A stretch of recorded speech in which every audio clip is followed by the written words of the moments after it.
Assalamualaikum warahmatullahi wabarakatuh. Diskusi kita seperti yang tadi saya sampaikan di belakang, bahwa kita tidak mungkin berdiskusi secara kekeluargaan. Di sini laki-laki semua, nggak ada anak-anaknya, ya nggak disebut kekeluargaan.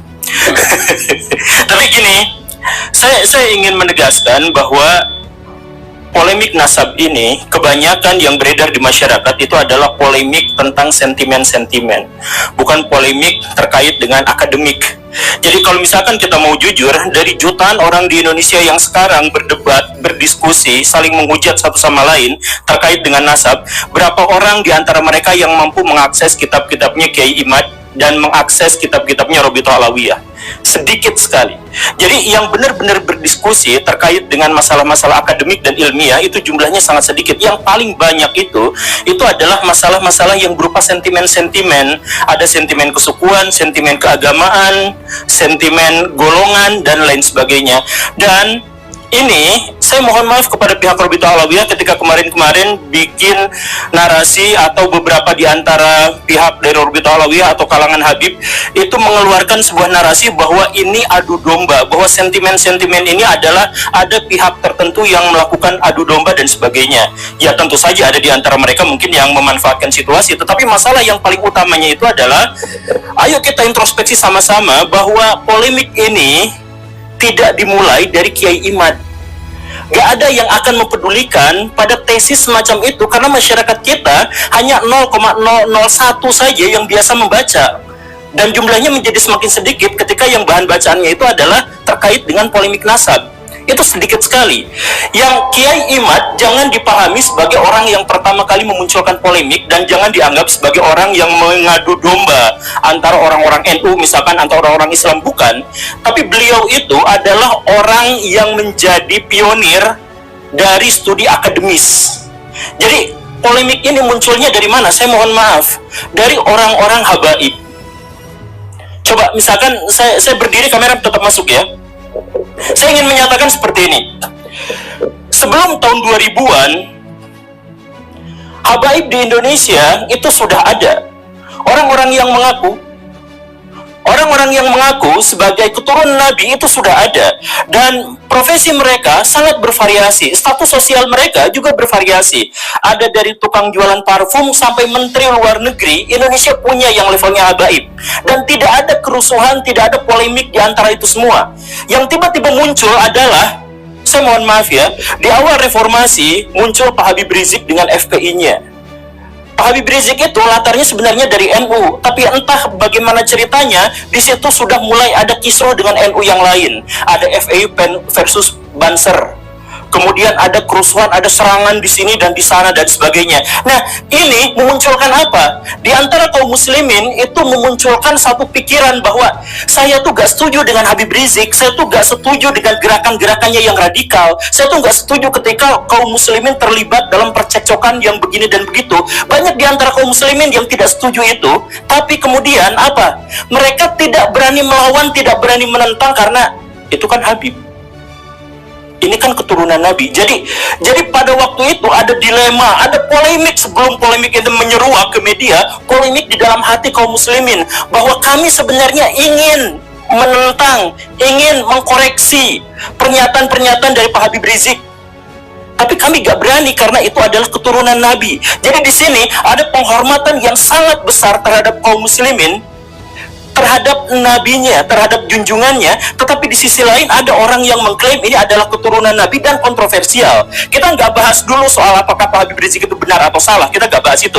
Kita bahas bahwa Pak Habib Rizik memunculkan polemik pada waktu itu, terkait dengan masalah toleransi, terkait dengan masalah FPI, terkait masalah hal yang semacam itu. Dan setengah dari kaum muslimin, anggaplah ya, data kasarnya adalah setengah dari kaum muslimin kemudian tidak setuju dengan ini, tapi mereka tidak melakukan apa-apa.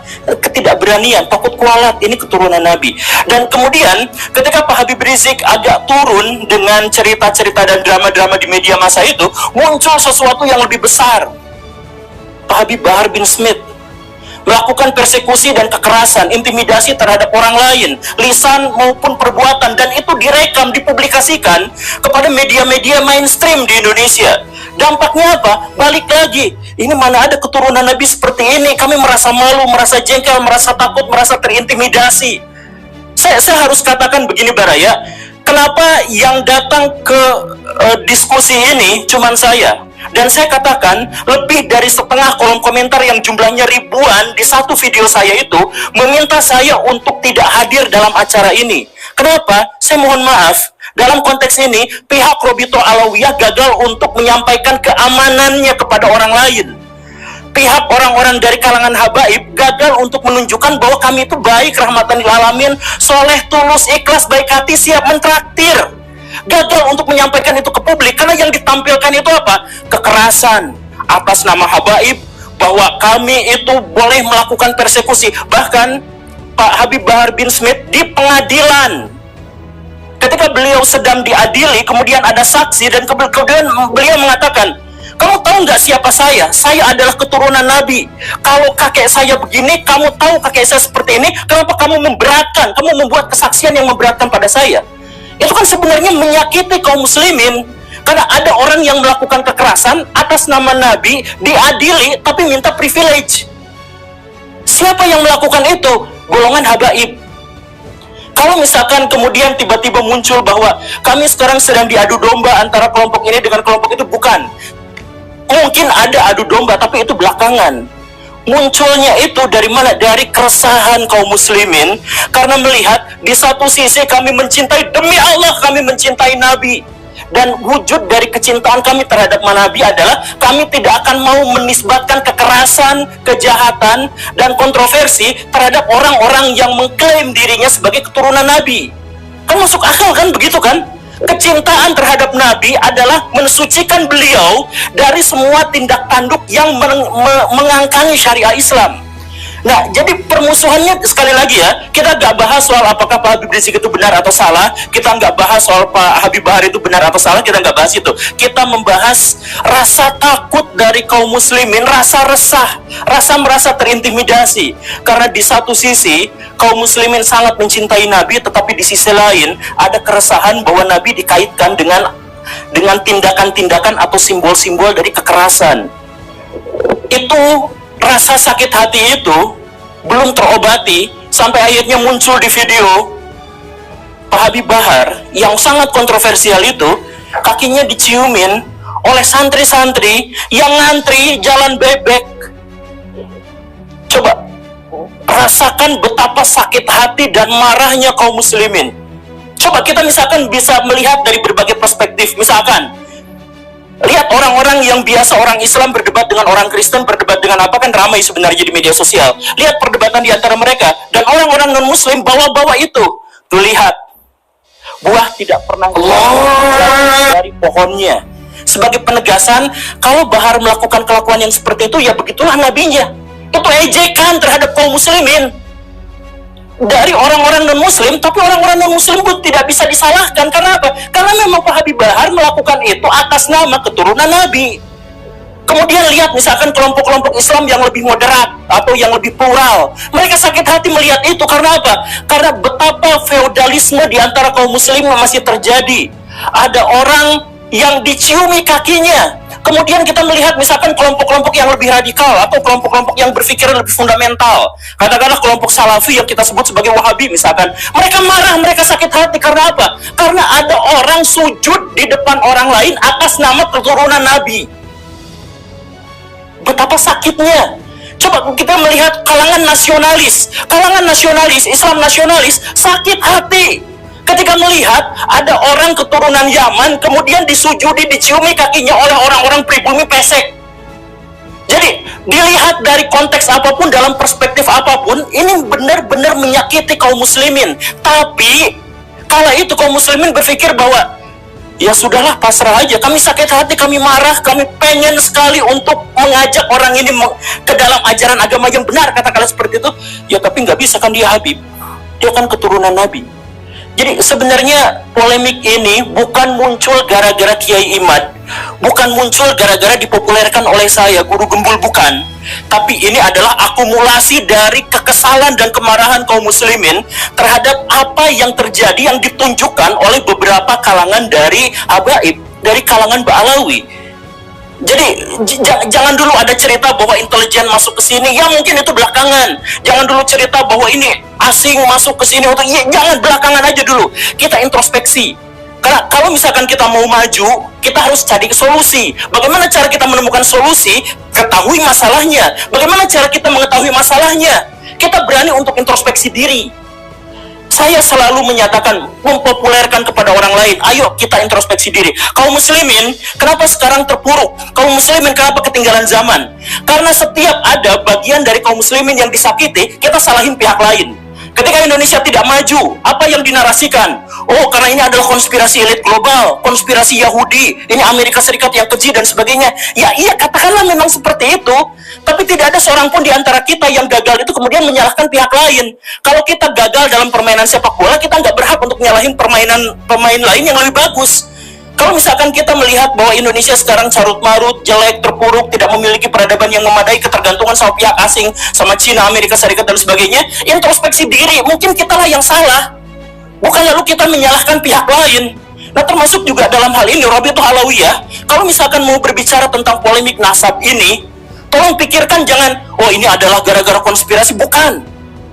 Ini gara-gara introspeksi aja, saya mohon. Introspeksi aja bahwa di antara kita memang ada orang-orang yang seperti itu.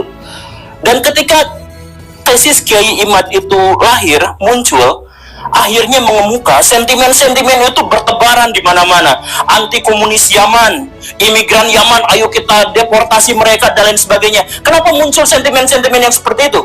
Sentimen itu muncul jelas jauh dari studi akademik, jauh sekali dari nuansa-nuansa atau ekosistem ilmiah, jauh sekali dari situ. Tapi kenapa? Ya karena sebelumnya bukan masalah nasab yang dituliskan oleh Kiai Imaduddin, bukan. Tapi sebelumnya sudah ada bara dalam sekam yang begitu besarnya, yang akhirnya membuat kaum muslimin ketika ada lecutan sedikit, ada pembukaan, mereka katakan apa? Alhamdulillah ketika saya sekarang mengkritik Habib Bahar, saya tidak akan kualat karena dia bukan keturunan Nabi. Jadi munculnya itu bukan alhamdulillah saya tetap bisa mengagungkan Nabi, saya tetap bisa menganggap Nabi sebagai figur yang ideal, yang kuat, yang bersih, yang baik hati, yang soleh, yang suri tauladan bagi seluruh manusia. Alhamdulillah, karena ternyata orang-orang yang mengingkari akhlaknya itu bukan keturunan Nabi. Alhamdulillah. Jadi sentimen ini muncul bukan gara-gara Kiai Imad. Kiai Imad hanya membuka keran bahwa ketika mengkritik Pak Habib Rizik, ketika kita mengkritik Pak Habib Bahar, itu tidak apa-apa karena tidak ada hubungannya dengan Nabi. Itu saja. Dan lihat apa yang terjadi setelah itu. Yang terjadi, video-video bertebaran, ditambah lagi video-video yang lain. Misalkan, muncullah video yang kemudian saya juga tampilkan kemarin. Ada Habib yang mengatakan bangsa ini bisa menjadi bangsa yang kuat, yang teguh, tidak kena bencana dan sebagainya karena mencintai para habaib. Para habaib, kan beliau Habib, Pak Novel Alaidrus.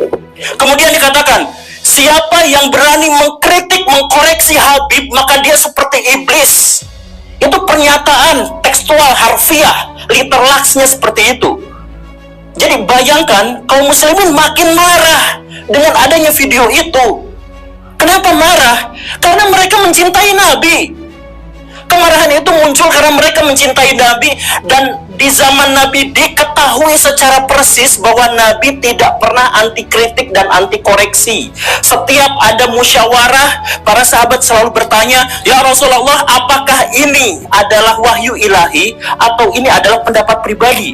Kalau pendapat pribadi, ayo kita diskusikan. Dan banyak sekali riwayat-riwayat yang menjelaskan bahkan Nabi mengalah dari orang-orang yang mengkoreksinya. Waktu perang Uhud, kenapa kalah? Karena Nabi punya strategi, dibantah, mendingan gini aja. Yang dijalankan bukan strategi Nabi, tapi adalah strategi para sahabat. Kalah beneran. Dan Nabi pada waktu itu tidak pernah menyalahkan. Demi Allah, tidak menyalahkan para sahabat yang mengusulkan strategi itu. Artinya apa? Ya, Nabi ikut musyawarah itu, Nabi kalah dalam perdebatan dan diskusi itu, kemudian setelah itu, ya sudah dibiarkan, dianggap sebagai bagian dari keputusan bersama. Ketika kalah, Nabi tidak pernah menyalahkan mereka semua. Ini Nabi. Lalu tiba-tiba muncul orang yang mengklaim sebagai keturunan Nabi, tiba-tiba mengatakan kalau ada orang yang mengkoreksi habaib, maka mereka itu adalah iblis atau serupa dengan iblis. Pak Novel Alaidrus. Itu videonya sudah viral. Saya yakin banyak di antara orang-orang di sini juga sudah melihatnya. Nah, kalau misalkan dari Ba'alawi tidak menyaksikan itu tidak apa-apa. Kalau misalkan di antara Ba'alawi, di antara orang-orang itu lepas tangan dengan itu, ya nggak apa-apa. Tapi pahamilah bahwa kisruh ini, polemik ini bukan dimulai dari adanya gerakan-gerakan intelijen untuk memecah belah kaum muslimin. Sekali lagi, kalaupun itu memang ada, jangan kita jadikan sebagai alasan untuk mencari kesalahan. Jadi, kalau misalkan saya melakukan perzinahan, saya bersumpah saya tidak akan nyalahin setan. Emang kerjaan setan itu untuk membisiki saya untuk melakukan kemaksiatan. Kan begitu. Jadi kalau misalkan kita dipecah belah, jangan salahkan pihak yang memecah belah. Orang kerjaan mereka seperti itu. Salahkan diri kita kenapa kita bisa dipecah belah. Dan lagi-lagi ini jauh dari sentimen akademik. Makanya kalau misalkan kita ngadain debat publik misalkan yang seperti ini, saya pastikan, saya berani bilang, kalau misalkan kita mengadakan debat publik sampai 100 kali di berbagai universitas terkemuka, polemik ini nggak akan berakhir. Satu-satunya cara untuk mengakhiri adalah yuk introspeksi sama-sama, hentikan narasi-narasi di media sosial terkait dengan privilege dan penghinaan terhadap orang-orang yang dianggap suci dan orang-orang yang dianggap bersih di Indonesia di luar Ba'alawi. Coba, misalkan Baraya di sini, saya minta maaf, tapi coba langsung rasakan bagaimana sikapnya ketika ada orang yang mengatakan seperti ini. Sorbannya kiai-kiai itu derajatnya ada di bawah kaki dari Habib. Bahkan ketika Habib itu penzina, tukang narkoba, tukang mabok. Ada narasi seperti itu disebutkan, dipopulerkan oleh kalangan mereka sendiri. Jadi ketika polemik ini mengemuka, mereka langsung ngomong, jangan tetap jangan kritik habaib karena sorbannya, pecinya kiai-kiai itu derajatnya lebih rendah daripada kakinya Habib-Habib Ba'alawi itu yang tukang narkoba, yang tukang zina, tukang maksiat. Coba, orang kampung belajar Iqra. Orang kampung waktu kecil itu belajar tentang akidah, belajar tentang sejarah dari ustadz, dari kiai yang sangat mereka cintai. Lalu ada cerita bahwa kiai mereka derajatnya di bawah kaki habaib tukang narkoba. Rasakan bagaimana sakit hatinya mereka ketika mendengarkan narasi yang seperti ini. Bahwa kemudian Habib terbodoh itu 70 kali lipat lebih mulia daripada Habib terbodoh itu 70 kali lipat lebih mulia daripada kiai-kiai. Coba kalau misalkan kita ikut pengajian, kita ketemu sama orang yang kita saling tangan karena menganggap ilmunya luar biasa, memberikan kontribusi kepada kehidupan kita, memberikan pencerahan kepada kita, lalu dikatakan bahwa mereka itu nggak seberapanya dibandingkan dengan Habib paling bodoh. Bisa nggak merasakan penderitaan dan sakit hati yang luar biasa dari situ? Dengan sakit hati yang besar itu, maka debat-debat kayak gini anfaedah. Karena apa? Yang dibangun bukan studi akademik, bukan, tapi sentimen-sentimen sejak awal. Bayangkan kemudian ada ulama-ulama Nusantara yang harus cium tangan, cium kaki terhadap Habib-Habib yang berjejer duduk di sofa dengan begitu megahnya. Kalangan nasionalis sakit hati, kalangan tradisional sakit hati, kalangan fundamentalis sakit hati, mau yang liberal sakit hati, yang radikal juga sakit hati melihat fenomena semacam ini. Jadi please lah, saya demi Allah, atas nama Allah saya katakan bahwa saya datang ke sini untuk menghentikan polemik ini. Saya berharap saya bisa, tapi untuk menghentikan polemik ini bukan dengan debat, bukan dengan diskusi, tapi ayo kita sama-sama hentikan yang seperti itu. Kemudian kemarin Pak Fikri Syahab mengatakan kepada saya bahwa kami sebenarnya lepas tangan terhadap kelompok-kelompok habaib yang seperti itu karena kami adalah ormas penulis nasab saja, dan kami tentu saja tidak memiliki otoritas untuk ngurusin apa yang mereka katakan dan apa yang mereka perbuat, misalkan seperti itu. Ya kalau memang seperti itu, sampaikan kepada publik, bukan kemudian melakukan pembelaan-pembelaan. Kalau misalkan kemarin Pak Haji Roma Irama mengatakan bahwa saya pernah ditawari sertifikat habaib bukan dicaci maki. Kenapa tiba-tiba muncul di media-media itu, ini orang yang sudah sepuh, ini orang yang sudah ini, tapi kenapa malah seperti ini, soal khotimah dan sebagainya? Bukan. Pada jujur saja, kalau misalkan kita mau tahu, pencatatan nasabah Alawi itu sangat rapihnya itu pas zaman Pak Taufik Asgaf sekarang kan. Sebelum itu kan masih banyak yang gonjang-ganjing kesana kesini. Bahkan Mbak Alawi sendiri pernah memergoki ada beberapa orang yang menjual sertifikat nasabah itu kan. Nah itu kan harusnya memang diakui dan kemudian mengatakan, oke, kami akan melakukan hal yang lebih baik lagi terhadap pencatatan nasabah ini. Bukan justru malah mencaci maki, marah-marah di media sosial terkait dengan masalah yang seperti ini. Ini justru akan memperkeruh. Sekarang Mbak Alawi musuhnya jadi banyak. Dan mereka bukan hanya banyak, mereka banyak marah ketakutan di sisi yang lain. Sehingga apa? Kemarin waktu ada pertikaian di Karawang atau Tangerang itu yang kiai katanya digebukin sama kelompok Balawi, sama kelompok Habib. Itulah yang akhirnya menyebabkan Rabi'atul Alawiyah dianggap begitu mengerikannya. Pak Guru Gembul, please, saya punya firasat buruk, jangan berdebat datang ke mereka. Mau menang, mau kalah, tetap genjur, bonyok mukanya. Jangan salahkan mereka. Demi Allah, jangan salahkan orang yang menyarankan itu, karena sudah ada wujudnya. Sudah ada kiai dan banser yang memang digebukin. Sama siapa? Sama habaib, sama orang-orang muhibin. Itu memang nyata, itu memang benar, dan itu divideokan dan viral dan banyak orang yang menyaksikan. Jadi sekali lagi, ketika sekarang Balawi, ketika habaib di Indonesia itu digonjang-ganjing dengan begitu banyak isu, please introspeksi diri. Dengan cara itulah kita bisa menghentikan polemik. Kita bisa membangun bangsa yang lebih baik. Kita bisa membangun peradaban yang lebih besar kalau setiap orang insaf atas apa yang harus dia lakukan dan apa yang selama ini sudah dia lakukan. Saya yakin semuanya baik-baik saja. Ketika saya misalkan datang dan ketemu dengan Gus Wafi secara langsung, kok orangnya lucu ya? Dengan Pak Syahab, lah kok orangnya ramah ya? Kenapa gak seperti bayangan saya sebelumnya? Nah, jangan salahkan bayangan saya sebelumnya karena apa? Ya karena memang sudah terjadi seperti itu. Makanya untuk Rabi'atul Alawiyah saya minta, ini mah sebagai saran dari seorang yang lihat realitas, ini saran. Nyatakan kepada publik misalkan bahwa kami lepas tangan dari tindak tanduk yang sangat kontroversial dari kalangan habaib itu, bahwa kami memang tidak bisa apa-apa. Sampaikan aja kepada publik. Kalau misalkan kemarin kemudian Gus Wafi mengatakan di videonya bahwa ini sebenarnya gara-gara ada habib-habib dari kalangan muda yang ilmunya belum banyak, tapi kemudian ini bukan sesederhana itu. Kalau misalkan 1-2 habib mungkin seperti itu, tapi kalau misalkan banyak, ini mungkin ada masalah kaderisasi. Jadi mungkin Pak Habib Bahar dan lain sebagainya itu, sejak dia umur 4 tahun, sejak dia melihat dunia, kakinya sudah dicium, tangannya sudah dicium, apa-apa sudah dilayani. Sehingga dia menjadi korban dari otoritas palsu yang dia rasakan selama ini. Mungkin saja.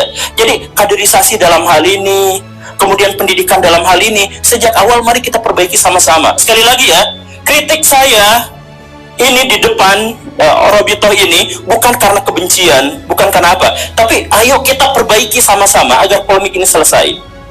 Polemik ini selesai dengan cara apa? Akhlak yang baik, tunjukkan kepada masyarakat kontribusi kita pada masyarakat, bukan kontroversi kita pada masyarakat. Selanjutnya kita diskusi. Assalamualaikum warahmatullahi wabarakatuh.